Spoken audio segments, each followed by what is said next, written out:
Министерството за транспорт и врски, на чие чело е Штипјанец, го кочи развојот на Штип, обвини денес на пресконференција градоначалникот Иван Јорданов.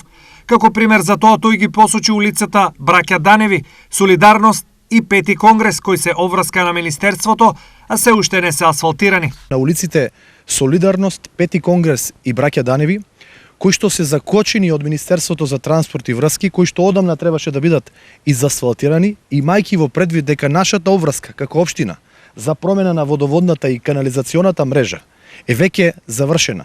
Нашата обврска општината ја заврши, исплатени се правните субјекти кои што го завршија тој дел, улиците се подготвени за асфалтирање и веќе подолг временски период не се асфалтираат затоа што сака да се прикаже една представа, една слика дека овде не се работи и дека причина за тоа е локалната самоуправа, односно општината. Доколку Министерството не си ја заврши работата, наместо него тоа ќе го стори општината. Доколку тие не ја завршат нивната обврска, ние како општина ќе бидеме приморани да распишеме нов тендер, да го раскинеме договорот, односно да го прекинеме проектот, да распишеме наш тендер за да ги изасфалтираме улиците.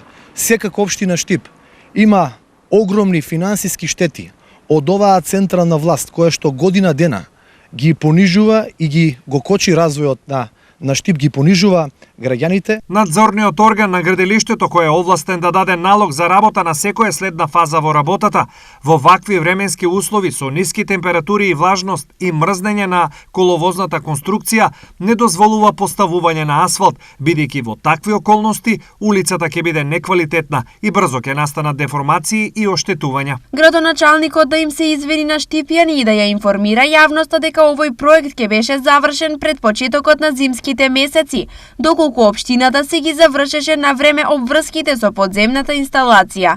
Министерството за транспорт и врски беше подготвено да ја започне реконструкцијата на улиците уште во месец јуни, но поради доцнењето на општината со подземната инсталација, реконструкцијата започна дури 4 месеци подоцна. Велат од Министерството. Сите клучни проекти во општината, како реконструкција на улици, патишта, конзоли и старт на градба на брана на Отиња, се прават или се направени со пари обезбедени од Министерството за транспорт и врски, кои се во висина од околу 400 милиони денари, реагираа и од СДСМ. Јорданов нема право да зборува за проекти за кои нема никаков придонес. Негова работа е единствено да обезбеди чиста вода за пиење и да го собира сметот, затоа што секој важен капитален проект за Штип е финансиран и целосно изготвен од страна на владата предводена од СДСМ и Министерството за транспорт и врски. Единствено што работи Јорданов е да бара, да наоѓа изговори, да ги покачува давачките на граѓаните и да ја задолжува општината. Стои во реакцијата.